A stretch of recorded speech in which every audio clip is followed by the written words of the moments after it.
Hello বন্ধুরা, আজকে আমরা এক্সপ্লেন করব Tokyo Revengers. Welcome to the kingdom of enemy চ্যানেলে। সিজন 4 এপিসোড 7 এর শুরুতে ড্রাকেন সাউথকে ফাইটের জন্য চ্যালেঞ্জ জানায়। দুই গ্যাং মেম্বাররা এখানে আসার ফলে রাস্তা বন্ধ হয়ে অনেক বড় ট্রাফিক জ্যাম লেগে গেছে। তবুও ড্রাকেন ফাইটের কথা বলতে থাকে। সানজু সামনে এসে বলে, আমরা শুধু তাকিমিচির জন্য এখানে এসেছি। ড্রাকেন চিৎকার করে বলে, এটা আমাদের ইচ্ছা, আমরা কোন গ্যাংয়ে জয়েন করব, তার জন্য তোমরা আমাদের জোর করতে পারো না। তাকিমিচি বলে, রকুহারা টেন্ডাই বা ব্রাহ্মণে জয়েন করার আমার কোনো ইচ্ছা নাই। আমি শুধু কান্তমাঞ্জি গ্যাংয়ের লিডার মাইকিকে হারাতে চাই। সাউথ রেগে তাকিমিচির সামনে আসে। তাকিমিচিকে বাঁচানোর জন্য ড্রাকেন সামনে এসে বলে, চলো তাহলে ফাইট শুরু করি। তখনই তাদের দিকে পুলিশের গাড়ি আসতে থাকে, যার ফলে দুই গ্যাং লিডাররা তাদের মেম্বারদের এখান থেকে চলে যাওয়ার আদেশ দেয়। তখন আকাশী ড্রাকেনের কাছে গিয়ে বলে, আমাকে ক্ষমা করো, আমি তখন কিছু বলতে পারিনি বলে। ড্রাকেন তাকিমিচিকে নিয়ে সেখান থেকে বেরিয়ে যায়। বাইকে যেতে যেতে ড্রাকেন বলে, আমার এই কথা আগেই তোমাকে জানানোর দরকার ছিল, আমি আসলে ব্রাহ্মণের একজন সদস্য। এরপর তাকিমিচি ড্রাকেনের বাসায় গিয়ে গোসল শেষে ড্রাকেনকে খুঁজতে থাকে। ইনুপি বলে, ব্রাহ্মণ গ্যাংয়ের কিছু মেম্বার এসেছে, তাদের সাথে কথা বলার জন্য ড্রাকেন বাহিরে গেছে। ড্রাকেনের জন্য তাকিমিচির চিন্তা হতে থাকে, তাই সে বাহিরে যায়। বাহিরে গিয়ে দেখে ড্রাকেন ব্রাহ্মণের এক্সিকিউটিভ আকাশীকে পেটাচ্ছে। ড্রাকেন বলে, আমি তোমাকে ক্ষমা করব না যদি তুমি এসব ঝামেলায় তাকিমিচিকে নিয়ে আসো। তাকিমিচি বলে, থামো ড্রাকেন, আমাকে বলো তোমরা কোন বিষয়ে কথা বলছো। সানজু বলে, ড্রাকেন মাইকিকে আবার ফিরিয়ে আনতে চায়।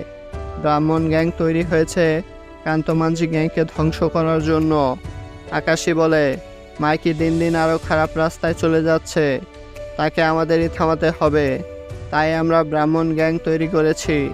সানজু বলে, তাকিমিচি, তোমার আর আমাদের উদ্দেশ্য কিন্তু একই, তুমি চাইলে ব্রাহ্মণে জয়েন করতে পারো।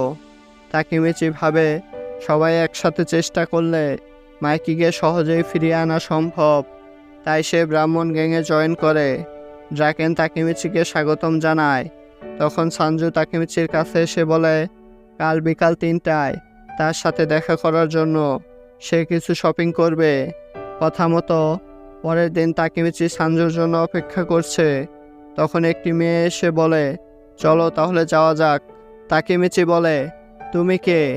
মেয়েটি বলে, আমার নাম সানজু, আমরা তো কালকেই পরিচিত হলাম, আজই ভুলে গেছো? এটা তো দেখি শরীফ থেকে শরীফা। তাকিমিচি বলে, কিন্তু তুমি তো একটা মেয়ে, মানে একটা মেয়ে ব্রাহ্মণের লিডার। সানজু বলে, হ্যাঁ, তোমার কোনো সমস্যা? তাকিমিচি বলে, না। সানজু তাকিমিচিকে নিয়ে শপিংয়ে যায়। তারা শপিং করুক, তাদের আমরা বিরক্ত না করি। এখানে এপিসোডটি শেষ হয়ে যায়। এপিসোড 8-এর শুরুতে তাকিমিচি ও সানজু মিলে অনেক শপিং করে। আরও শপিং করার জন্য কথা বলতে বলতে সামনে যাচ্ছিল।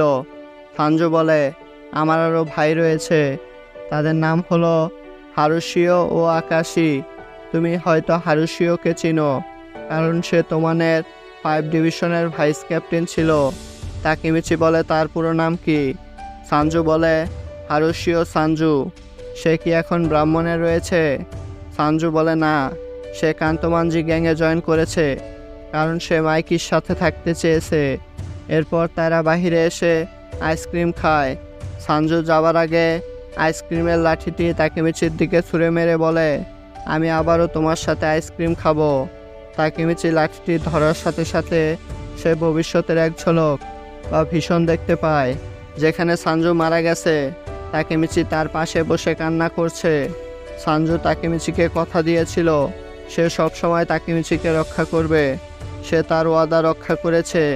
এটা দেখার পর তাকিমিচি আরও বেশি চিন্তিত হয়ে যায়। সে ড্রাকেনের কাছে যায়। ড্রাকেন তাকিমিচিকে দেখে জিজ্ঞেস করে, তোমাকে এমন চিন্তিত দেখাচ্ছে কেন? তাকিমিচি এ কথা ইগনোর করে বলে, না, এমনিতেই। যখন তাকিমিচি লিফটের বাটন চাপে, সাথে সাথে সে আরও একটি ভীষণ দেখতে পায়। যেখানে তার পেটে অনেক রক্ত লেগে রয়েছে। তারা দুজন স্টোর রুমে গিয়ে অনেক জিনিস নিয়ে আসার সময় উপর থেকে একটি সসের বোতল তার উপর পড়ে যায়, যার ফলে তার শরীরে সস লেগে যায়। তাকেমিচি যে ভীষণ দেখেছে এটা সত্যি হয়েছে, কিন্তু সে লাল সসকে রক্ত মনে করেছিল। তাকেমিচির কাছে এখন দুইটি পাওয়ার রয়েছে, এক অতীতে ফিরে যাওয়া আর দুই ভবিষ্যৎকে দেখতে পাওয়া। হয়তো সামনে তাকেমিচির দেখা ভীষণ সত্যি হতে পারে, মানে সানজুর মৃত্যু। আর এখানে এপিসোডটি শেষ হয়ে যায়। Thanks for watching, like and subscribe.